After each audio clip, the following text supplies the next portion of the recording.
ব্যস্ততম দুটি মহাসড়ক ঢাকা সিলেট ও কুমিল্লা সিলেট, এর বড় একটা অংশই ব্রাহ্মণবাড়িয়ায়।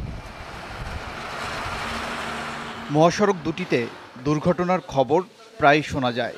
হাইওয়ে পুলিশের তথ্য, গেল বছর ৪২টি দুর্ঘটনা ঘটেছে, যাতে প্রাণ গেছে ৩৮ জনের। একই অবস্থা নতুন বছরের শুরুতেও, থামছে না দুর্ঘটনা। অনেকে প্রাণে বাঁচলেও বরণ করছেন পঙ্গুত্ব। এতে আতঙ্ক নিয়ে চলাচল করতে হচ্ছে সবাইকে।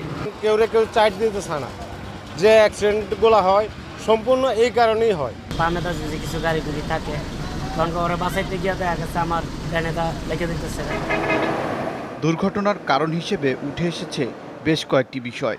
এর মধ্যে অন্যতম চালকদের বেপরোয়া গতির পাশাপাশি ঝুঁকিপূর্ণ বাঁক, পাশাপাশি সড়কে অনুমোদনহীন যানের দৌরাত্ম্য এবং কুয়াশার কারণেও ঘটছে দুর্ঘটনা। এই বড় গাড়ি যেগুলো আছে বেপরোয়া ওভারটেক করে, 2 গাড়ি 3 গাড়ি একসাথে ওভারটেক করে, যার কারণে দুর্ঘটনা ঘটে। যাওয়ার সময় দেখা গেছে সিএনজি ডাইনেতে ঢুকাইতে বাইরে ঢুকাইতে বুঝছেন, এই জন্য ইয়ার অবস্থা। রাস্তাটার সুবিধা না, একটাই বেশি টার্নিং বেশি, ওই জন্য হয়। অবশ্য দুর্ঘটনা রোধে কাজ চলছে বলে দাবি হাইওয়ে পুলিশের।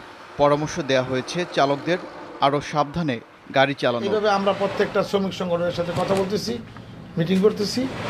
এই ব্যাপারে অনেকটাই নিয়ন্ত্রণ ছিল, হঠাৎ করে এখন ইদানিং বাইরে গেল অ্যাক্সিডেন্ট, এর জন্য আমরা আরও চিন্তাভাবনা করতেছি কী করলে এই নিয়ন্ত্রণ করা যায়। ঢাকা সিলেট মহাসড়কের ৩৪ কিলোমিটার এবং কুমিল্লা সিলেট মহাসড়কের ৪০ কিলোমিটার অংশ ব্রাহ্মণবাড়িয়ায়। ওবায়দুর রহমান, যমুনা নিউজ।